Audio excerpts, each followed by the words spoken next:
नमस्कार दोस्तों, एक बार फिर से स्वागत है आप लोगों का मेरे इस यूट्यूब चैनल में। तो जैसा कि आप लोग जानते हैं कि हम लोग मूल अधिकार को देख रहे हैं और मूल अधिकार में हम लोगों ने क्या क्या चीज़ों को देख लिया है, तो उसको एक बार देख लेते हैं कि हम लोगों ने कौन कौन सी चीज़ों को देखा है अभी तक।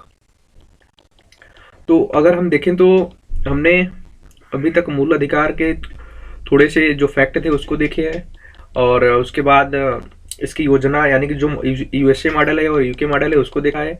कुछ मूल अधिकार से संबंधित जैसे कि मूल अधिकार, संवैधानिक अधिकार, मानवाधिकार, नागरिक अधिकार और सामाजिक अधिकार, इन जैसे शब्दों को समझा है।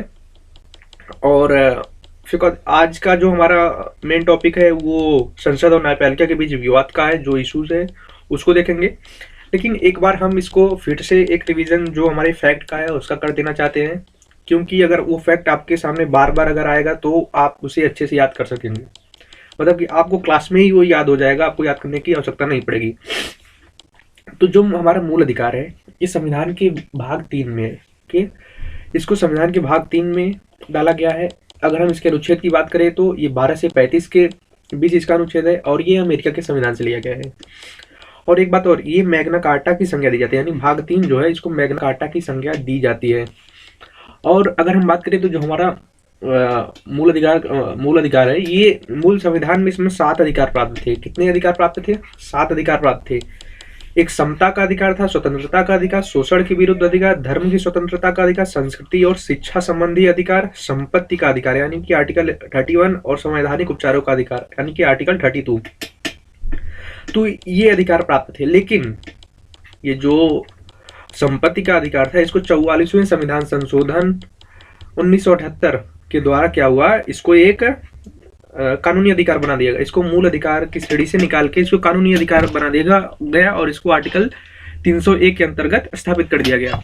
ये कब हुआ था? 44वें संविधान संशोधन अधिनियम 1978। आपसे क्वेश्चन पूछा जा सकता है कि संपत्ति का अधिकार जो है वो मौलिक अधिकार से कब निकाला गया था, यानी उसको कानूनी अधिकार कब बनाया गया था। तो ये उसमें ऑप्शन दे सकता है 42, 43, 44, 45 किस संविधान संशोधन के तहत।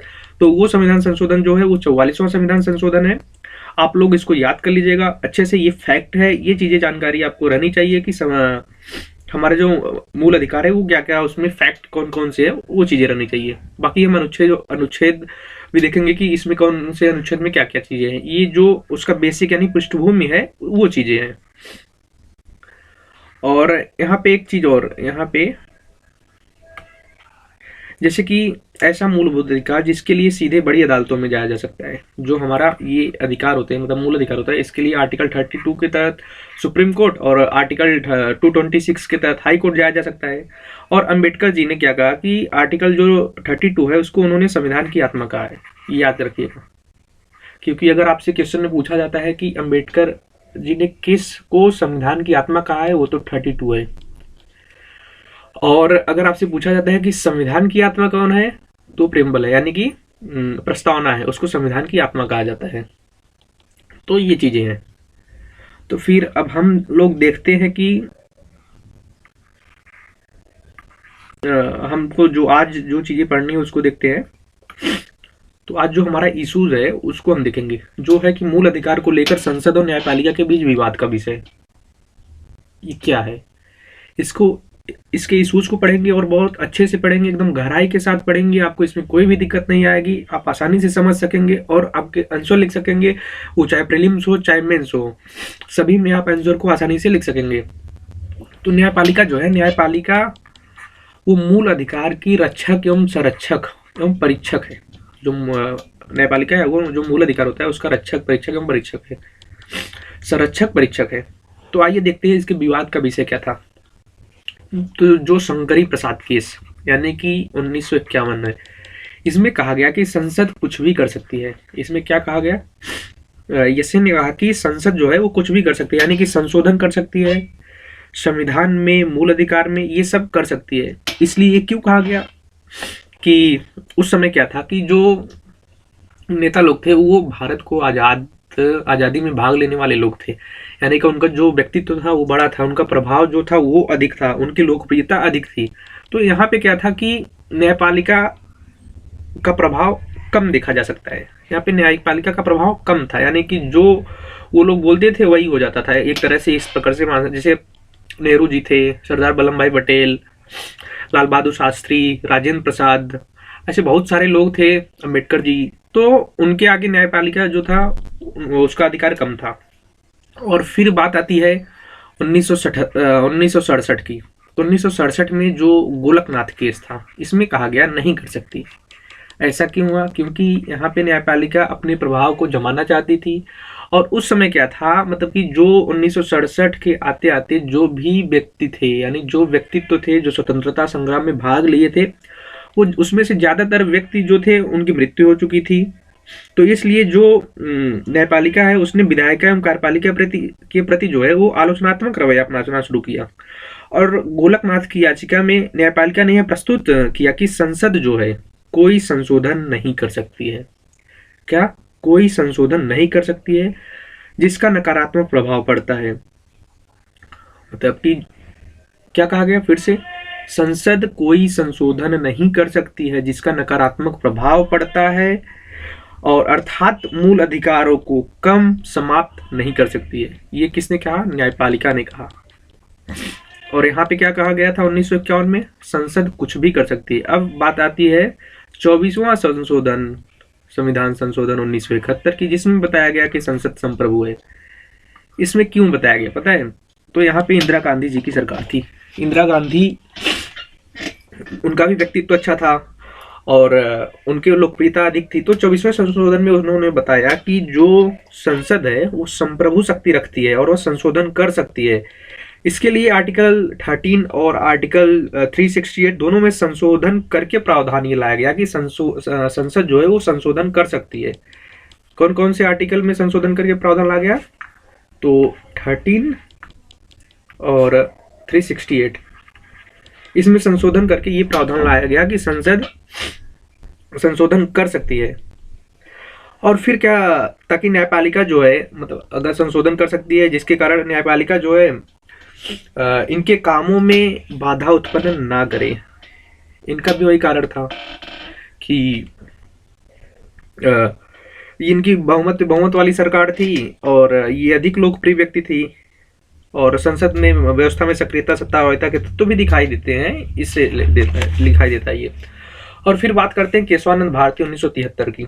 तो 1973 में ये बताया गया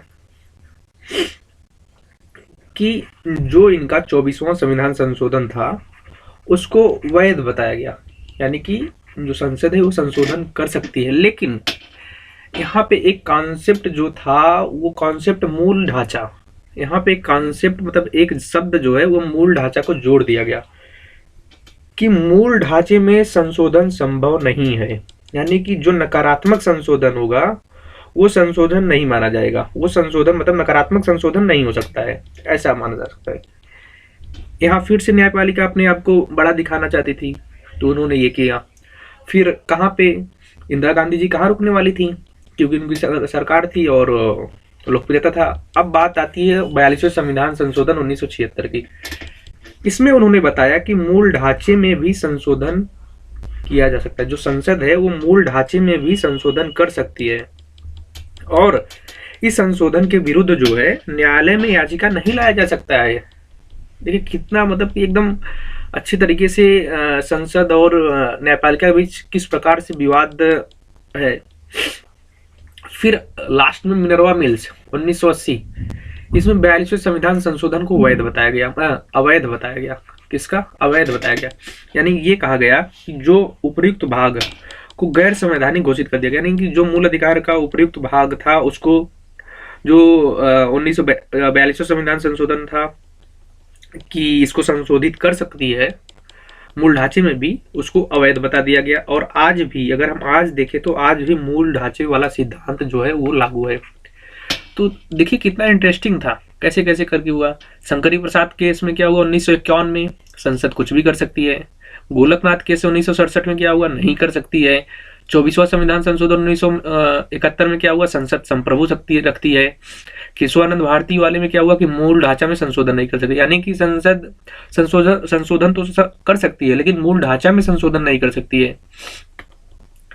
फिर उसके बाद क्या हुआ, 42वां संविधान संशोधन 1976 में मूल ढांचे में भी संशोधन कर सकती है। इसके तहत फिर क्या हुआ, 1980 में मिनर्वा मिल्स में 42वें संविधान संशोधन को क्या हुआ, अवैध बताया गया।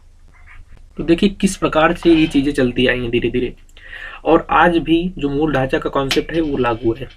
और हम देख लेते हैं मूल ढांचा का कॉन्सेप्ट यानी सिद्धांत वो है क्या।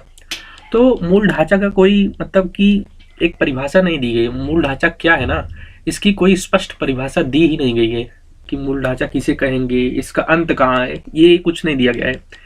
न्यायपालिका ने यह कहा है कि वो समय समय पर यह बताएगी कि मूल ढांचे में कौन कौन से विषय आते हैं। माने जब इसका न्यायपालिका का मन करेगा तो वो बता देगी कि ये चीज मूल ढांचा है। सीधी सी बात यही है कि वो समय समय पर बताएगी कि मूल ढांचा में कौन कौन से विषय आते हैं।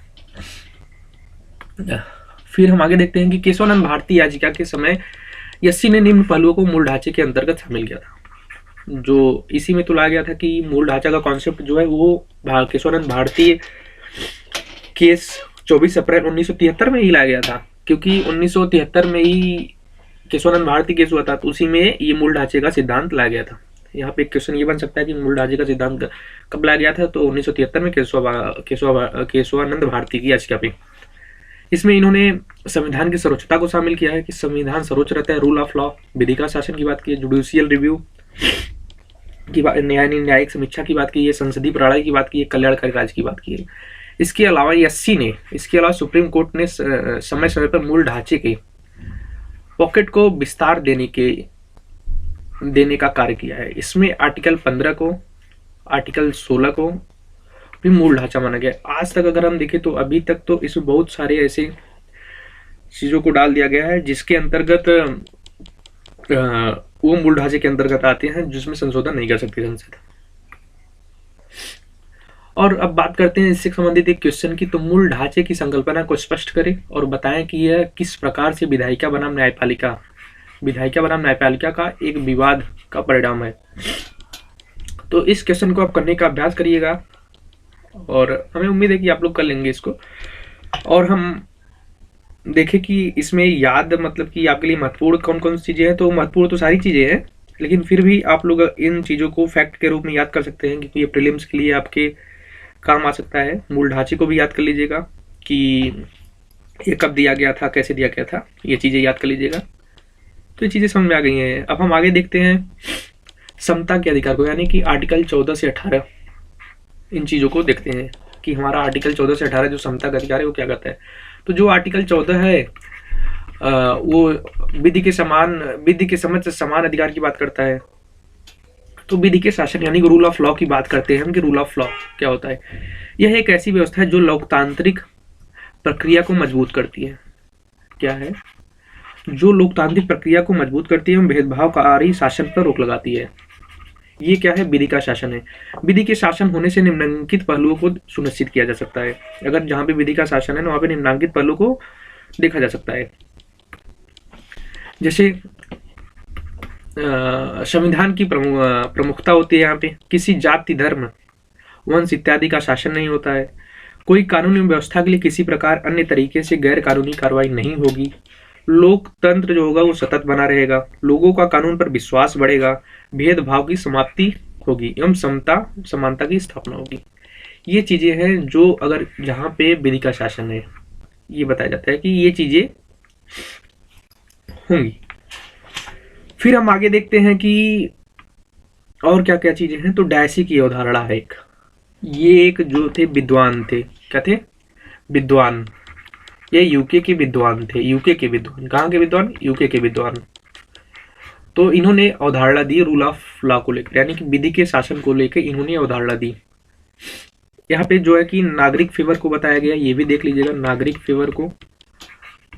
फेवर को बताया गया है। इन्होंने बताया कि सभी व्यक्ति जो होते हैं वो कानून की समझ समान होते हैं। क्या होते हैं? सभी व्यक्ति कानून की समझ समान, किसी भी प्रकार का अंतर नहीं, सभी समान होते हैं। सभी को एक समान संरक्षण भी प्राप्त होता है।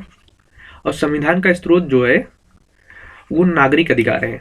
संविधान का स्रोत जो है वो नागरिक अधिकार है। कौन कौन से? 3 इन्होंने दिए। सभी व्यक्ति कानून के प्रति क्या होंगे? समान संरक्षण प्राप्त होगा सभी का। व्यक्ति कानून के समक्ष समान होंगे। और संविधान का जो स्रोत है वो नागरिक अधिकार होते हैं। सॉरी, ये चीजें इन्होंने रूल ऑफ लॉ की अवधारणा में बताया। फिर इन्होंने एक अवधारणा दी, मतलब जो कॉन्सेप्ट दिया प्रशासनिक कानून के संबंध में, एडमिनिस्ट्रेटिव लॉ के संबंध में। यहाँ पे इन्होंने कहा कि सामान्य नागरिक के लिए अलग कानून एवं प्रशासनिक अधिकारी के लिए अलग कानून। क्या? सामान्य नागरिक के लिए अलग कानून एवं प्रशासनिक अधिकारी के लिए अलग कानून।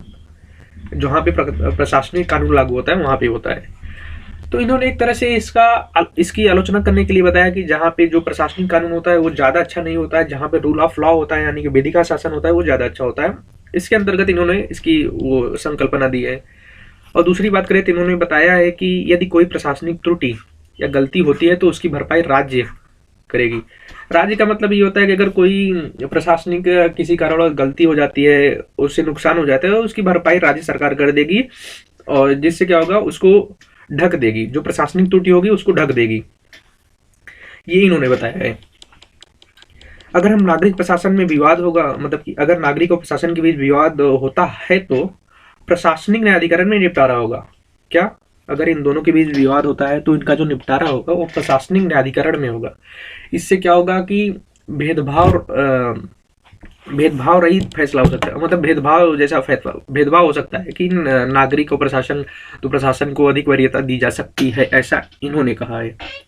किसने? डैशी ने। लेकिन ऐसी बात नहीं है। फिर अगर हम देखें तो ये देख रहे थे अपना, ये प्रशासनिक कानून हो गया। तो डैशी जो थे, इनके वर्गीकरण की जो आलोचना की गई उसको हम लोग देख देते हैं। डैशी द्वारा दिया गया उपयुक्त वर्गीकरण जो है वो भेदभाव युक्त प्रतीत होता है। सीधा सीधा है कि भेदभाव युक्त प्रतीत होता है। वे स्वयं यूके के रहने वाले थे, इसलिए कुछ ज्यादा ही रूल ऑफ लॉ का महिमा मंडन किया। किंतु फ्रांस और जर्मनी जैसे यूरोपीय राष्ट्रों में जहां एडमिनिस्ट्रेटिव लॉ का प्रभाव है वहां भी नागरिकों पर अधिक बल दिया जाता है। अधिक बल कैसे दिया जाता है उसको हम देखते हैं। फ्रांस जो है, फ्रांस में प्रशासनिक कानून के तहत प्रशासनिक न्यायाधिकरण के लगभग 90% फैसले जो होते हैं वो नागरिक के हित में होते हैं। यानी कि अगर नागरिक और प्रशासन के बीच में विवाद होता है तो उसका जो निपटारा होता है वो प्रशासनिक न्यायाधिकरण में, और जो प्रशासनिक न्यायाधिकरण के फैसले होते हैं तो जो 90% फैसले ऐसे होते हैं जो नागरिक के हित में होते हैं। किसके हित में होते हैं? नागरिक के हित में होते हैं। तो यहाँ पे ऐसी कोई बात नहीं है। और यूके में संविधान प्रथा और परंपरा से प्रभावित है, ना कि सिर्फ मूल अधिकार से। यहाँ पे सिर्फ मूल अधिकार से जो यूके का संविधान है वो प्रभावित नहीं है, वहां पे प्रथा और परंपरा ये दोनों भी वहां पे मायने रखते हैं। जहां रूल ऑफ लॉ है, अर्थात भारत, यूके, यूएसए, वहां भी प्रशासनिक कानून अपनाया गया है। ऐसा नहीं है कि जहां पे रूल ऑफ लॉ है तो वहां पे प्रशासनिक कानून है ही नहीं, वहां पे भी प्रशासनिक कानून को अपनाया गया है। फ्रांस में प्रशासनिक अधिकारी को जनता के हित में कार्य करने के लिए विशिष्ट कानूनी अधिकार दिए गए हैं। इन्होंने बताया कि कानूनी अधिकार अलग अलग होंगे। अब भाई कोई सामान्य नागरिक और जो प्रशासनिक अधिकारी है उसको अलग अलग अधिकार तो प्राप्त होंगे ही। और उन्होंने फ्रांस में बताया गया है कि जो उनको अधिकारी को अलग विशिष्ट कानून दिए गए हैं उनका आधार यही है कि वो जनता के हित में कार्य करने के लिए दिए गए हैं, ताकि वो जनता का हित कर सके, इसलिए उनको अधिकार दिए गए हैं। अगर दोनों लोगों में समान अधिकार होंगे या समान कानून प्राप्त होंगे तो अंतर क्या रह जाएगा। इसलिए प्रशासनिक अधिकारियों को विशिष्ट अधिकार दिए गए हैं ताकि वो जनता के हित में कार्य कर सके। ये चीजें है। यदि सरकार प्रशासनिक त्रुटियों पर कोई मुआवजा भरपाई करती है तो इसका लक्ष्य प्रशासन को बचाना नहीं है बल्कि नागरिकों की मदद करना है। यहाँ पे डायसी ने क्या कहा था कि जो प्रशासन होगा अगर कोई त्रुटि करती है तो उसका जो मुआवजा होगा वो सरकार या भरपाई सरकार करेगी, सरकार या राज्य करेगी। तो ये तो बात सही है, लेकिन यहाँ पे सरकार और राज्य के द्वारा जो भरपाई की जाती है उसका तात्पर्य ये नहीं है कि वो प्रशासनिक त्रुटियों को दबाना चाहती है, उसको ढकना चाहती है या प्रशासन को बचाना चाहती है, बल्कि उसका तात्पर्य ये है कि अगर किसी नागरिक को किसी भी कारणवश नुकसान हुआ है तो उसकी मदद की जा सके। उनका सीधा सीधा लक्ष्य जो होता है, मोटिव जो होता है वो नागरिकों की मदद करना होता है। तो इन तमाम चुनौतियों को अगर हम देखें और उसके बाद अगर हम डायसी का अवलोकन करें तो डायसी के रूल ऑफ लॉ के योगदान को हम भूल नहीं सकते। क्या? डायसी के जो रूल ऑफ ला है, इसके योगदान को हम भूल नहीं सकते हैं, क्योंकि उनका लक्ष्य जो था, उनकी नीयत जो थी, उनका यह था कि वो नागरिकों पर अधिक बल दिया जाए, कि उनका नियत यह था, लक्ष्य यह था कि नागरिकों पे अधिक बल दिया जाएगा, तभी जो होगा वो लोकतंत्र मजबूत होगा। क्या? तभी जो होगा वो लोकतंत्र मजबूत होगा अगर नागरिकों पे अधिक बल दिया जाए। तो ये चीजें रही जो डायसी के संबंध में थी। डायसी की अवधारणा थी जो प्रशासनिक एक अवधारणा थी, यानी कि प्रशासनिक कानून के संबंध में, और एक जो अवधारणा थी वो रूल ऑफ लॉ के संबंध में थी। और उम्मीद करते हैं कि आपको ये सारी चीजें समझ में आ गई होंगी और अच्छे से समझ में आ गई होंगी। इससे संबंधित एक क्वेश्चन ये है कि डायसी के द्वारा प्रस्तुत रूल ऑफ लॉ और एडमिनिस्ट्रेटिव लॉ के वर्गीकरण का आलोचनात्मक मूल्यांकन या परीक्षण करें, जो कि आपको 150 या 250 शब्दों में लिखना है। ऐसा क्वेश्चन आपको मेंस पेपर में आया हुआ मिल सकता है। आप लोग इसका प्रयास करिएगा। अगर आप आंसर लिखते हैं तो आपको भी पता है कि ऐसा तो नहीं कि आप देख के आंसर लिखेंगे, आप अपने नोट्स को बंद करके ही आंसर लिखेंगे। तो उससे क्या होगा कि आपका दिमाग चलेगा, और दिमाग चलने से क्या होगा, आपको चीजें याद होंगी, आपका मतलब कि कंसंट्रेशन पावर जो होगा वो बढ़ेगा। तो ये चीजें होगी। तो आप लोग आंसर लिखने का प्रयास करते रहिए, क्योंकि आंसर लिखना ही जो सिलेक्शन का एक कारण बनता है। अगर आप आंसर लिख रहे हैं तो आपका सिलेक्शन नजदीक ही है, कोई दिक्कत नहीं होगी। तो फिर हम आगे देखते हैं। तो आगे जो है हम रूल ऑफ लॉ के अपवाद को देख लेते हैं, जो जैसा कि हम आपको बताया है कि 14 जो है, आर्टिकल 14 जो है वो विधि के समक्ष समानता का अधिकार देता है, लेकिन कुछ चीजों में अपवाद है। अपवाद कहाँ पे है? जैसे कि आर्टिकल 361 जो है, जो हमारा आर्टिकल 361 है वो राष्ट्रपति को और राज्यपाल को जो है आपराधिक मामला नहीं, मतलब इनके ऊपर आपराधिक मामला नहीं चलाया जा सकता, कोर्ट में समन के लिए बुलाया नहीं जा, मतलब कि समन यानी कि बुलाया नहीं जा सकता। लेकिन यहाँ पे अगर हम देखें तो इनके ऊपर जो है सिविल केस संभव है। क्या? सिविल केस संभव, सिविल केस संभव क्या है? सिविल केस संभव है, लेकिन इसके 2 महीने का नोटिस, 2 महीने की नोटिस देना पड़ेगा। मतलब ये 2 महीने के नोटिस के बाद ही संभव है सिविल केस इनके ऊपर चलाना।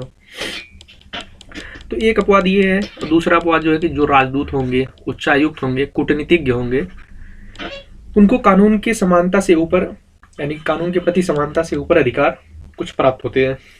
ये IAS ऑल इंडिया सर्विस की बात करें तो जिसमें IAS होता है, IPS होते हैं, IFS होते हैं, इनको भी कानून विशेष सत्ता प्राप्त होती है। अगर आप IAS IPS बनते हैं, जो भविष्य में बनेंगे, तो आपके पास भी जो कानून के कुछ ऐसे अधिकार प्राप्त होंगे जो विशेष अधिकार आपको प्राप्त होंगे। जैसे अगर हम यहाँ पे बात करें तो ऑल इंडिया सर्विस जो एक्ट है, AIS एक्ट 1951 के तहत आपको अधिकार दिया गया है, और CRPC सेक्शन 144 और 145 में अधिकार दिया गया है।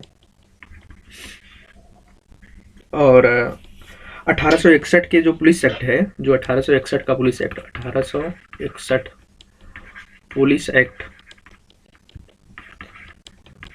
एक्ट है, इसके सेक्शन 4 में जो चीजें दी गई हैं वो मजिस्ट्रेट से संबंधित है। तो ये सब अधिकार आपको विशेष अधिकार प्रदान किए जाते हैं, जो कि आर्टिकल 14 के अपवाद है, जो आर्टिकल 14 के अंतर्गत एक तरह से नहीं आते हैं, वो इनसे ऊपर उठ के हैं। तो ये चीजें हैं। तो आगे हम लोग देखते हैं कि अनुच्छेद 15 और 16 की बात करते हैं। हमारा आर्टिकल 14 हो गया, 13 हम पहले ही पढ़ लिए थे कि शून्य घोषित कर सकती है अगर कोई संविधान संशोधन होता है, जो नकारात्मक संविधान संशोधन होता है उसको न्यायपालिका जो है शून्य घोषित कर सकती है, वो आर्टिकल 13 के अंतर्गत है। और 12 को अभी हम जस्ट इसी में 12 को जोड़ते हुए देखेंगे कि आर्टिकल 12 क्या कहता है। जो हमारा 15 और 16 है, क्या अनुच्छेद 15 और 16 है, वो क्या कहता है? तो इसके जो सामान्य प्रावधान है, क्या सामान्य प्रावधान, किसके? आर्टिकल 15 के सामान्य प्रावधान की बात करें तो राज्य जो होगा वो जाति, धर्म, लिंग, जन्म स्थान और मूलवंश के आधार पर कोई भेदभाव नहीं करेगा। क्या? राज्य जो होगा जाति, धर्म, लिंग, जन्म स्थान और मूलवंश, जाति, धर्म, लिंग, जन्म स्थान और मूलवंश। एक बार फिर, जाति, धर्म, लिंग, जन्म स्थान और मूलवंश, के आधार पर जो होगा वो राज्य कोई भी भेदभाव नहीं करेगा। यहाँ पे हम राज्य का तात्पर्य आपको बता दें कि राज्य का मतलब यहाँ पे आर्टिकल 12 वाला होगा। आर्टिकल 12 वाला राज्य है। अब आप लोग सोच रहे होंगे कि आर्टिकल 12 वाला राज्य कौन सा है। तो अभी तक हम आपको बताते आए हैं कि राज्य का मतलब संप्रभु राज्य, लेकिन यहाँ पे संप्रभु राज्य की बात नहीं की गई। यहाँ पे राज्य का मतलब कि आर्टिकल 12 वाला राज्य। तो आइए हम राज्य से संबंधित कुछ चीजों को देख लेते हैं। आगे एक नया पेज क्रिएट करके राज्य से संबंधित चीजों को देख लेते हैं।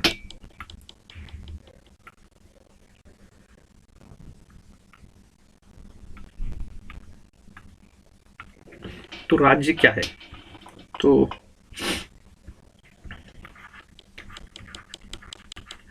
जो राज्य है, एक राज्य का तात्पर्य होता है संप्रभु राज्य। क्या? संप्रभु राज्य।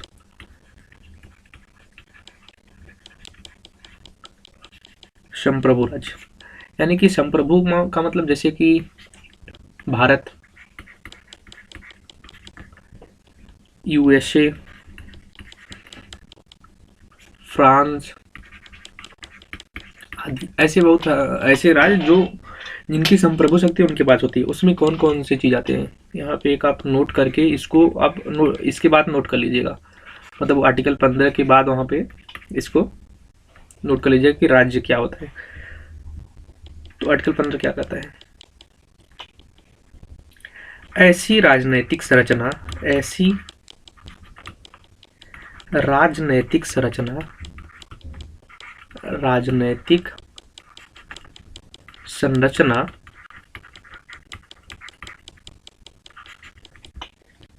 जिसके पास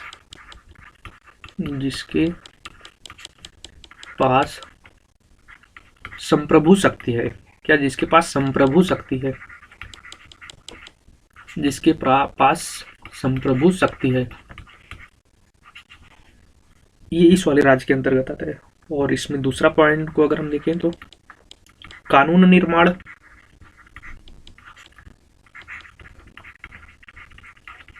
कानून निर्माण, राष्ट्रीय सुरक्षा। क्या? राष्ट्रीय सुरक्षा और कानून व्यवस्था,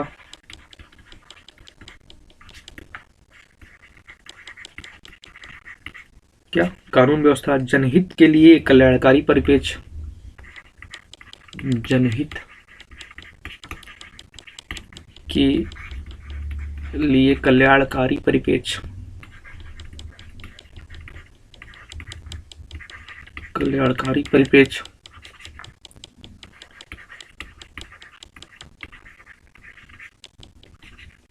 और एक अलग और दूसरा तीसरा पॉइंट क्या है? सर्वोच्च शक्ति, सर्वोच्च शक्ति प्लस निर्णय निर्माण,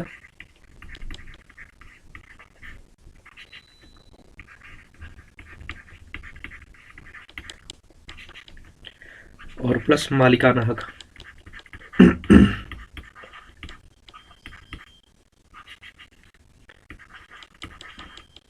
वो राज्य के पास होता है। क्या होता है? वो संप्रभु राज्य कहते हैं। जो चीज जैसे भारत, यूएसए, फ्रांस जो है, उन सबके पास ये सारी चीजें उपलब्ध है, तो उसे संप्रभु राज्य का दर्जा दिया जाता है। तो ये चीजें आपको समझ में आ गई होंगी। अब हम देखते हैं आर्टिकल 12 वाला राज्य कि आर्टिकल 12 क्या कहता है। आर्टिकल 12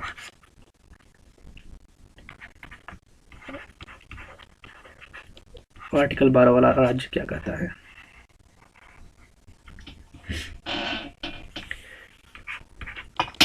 तो कोई भी संस्था सॉरी कोई भी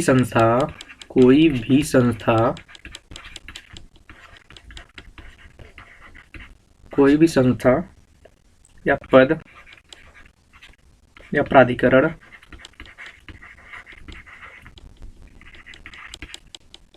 या संगठन जो कार्यपालिका एवं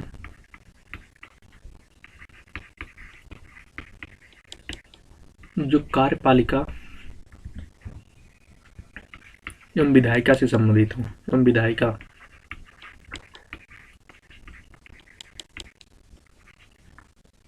से संबंधित हो।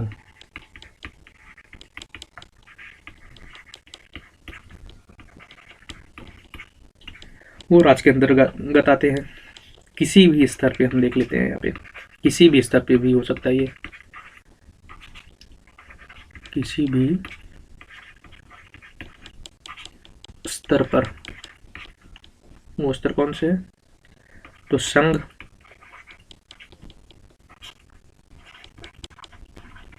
राज्य और स्थानीय,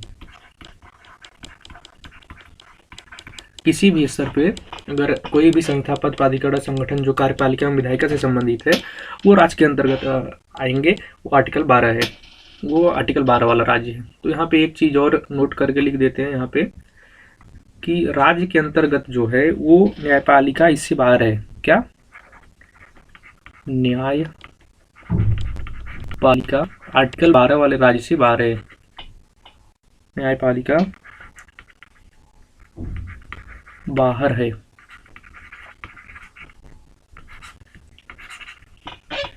तो उम्मीद करते हैं कि आपको राज्य का तात्पर्य समझ में आ गया होगा, राज्य का मतलब समझ में आ गया कि संप्रभु राज्य क्या होता है और आर्टिकल 12 वाला राज्य क्या होता है।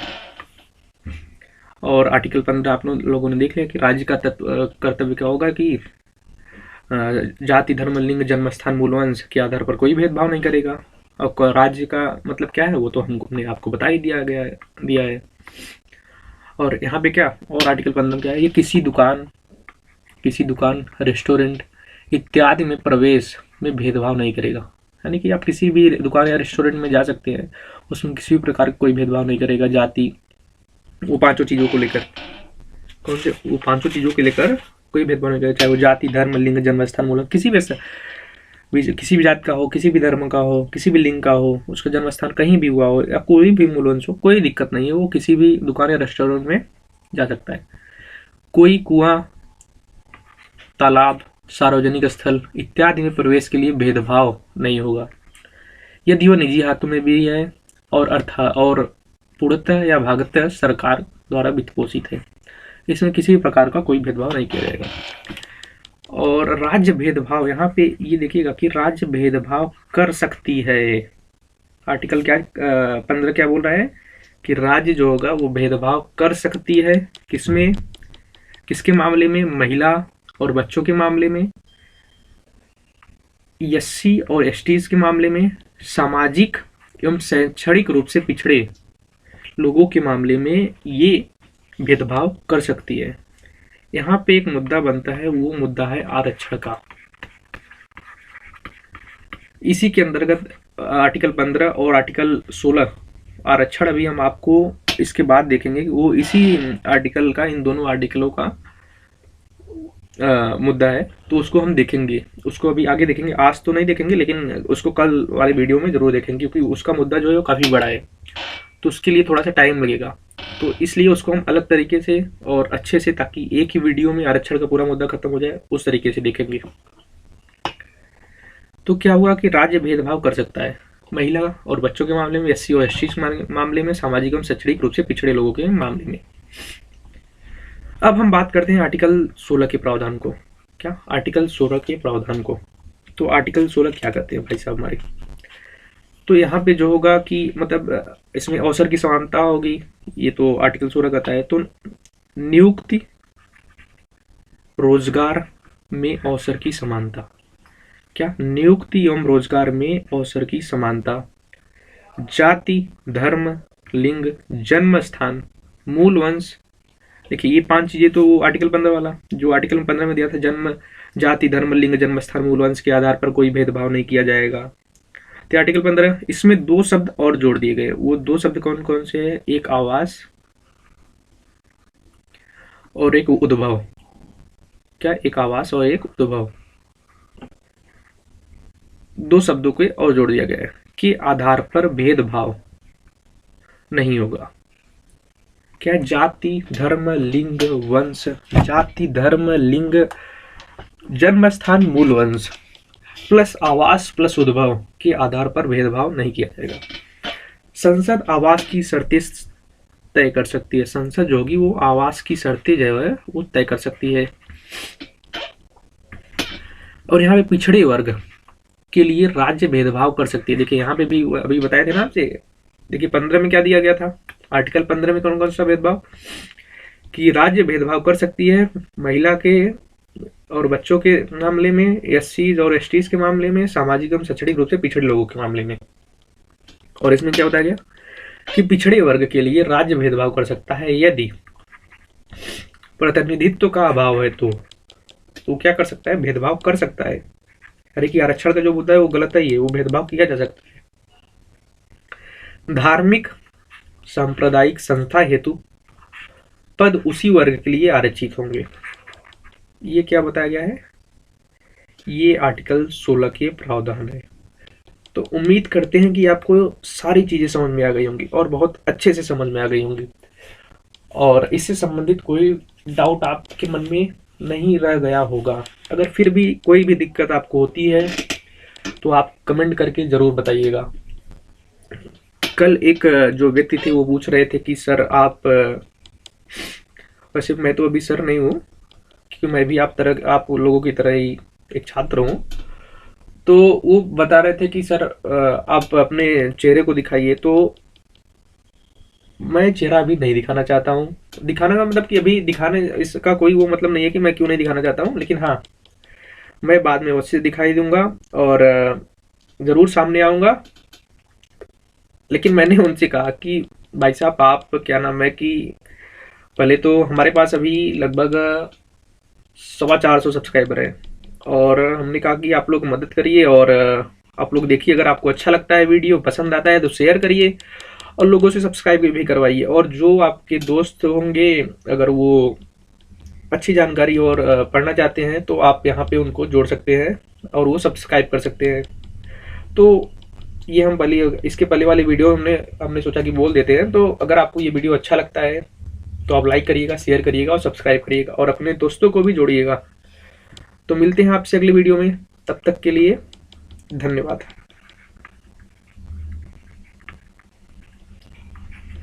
धन्यवाद, जय हिंद।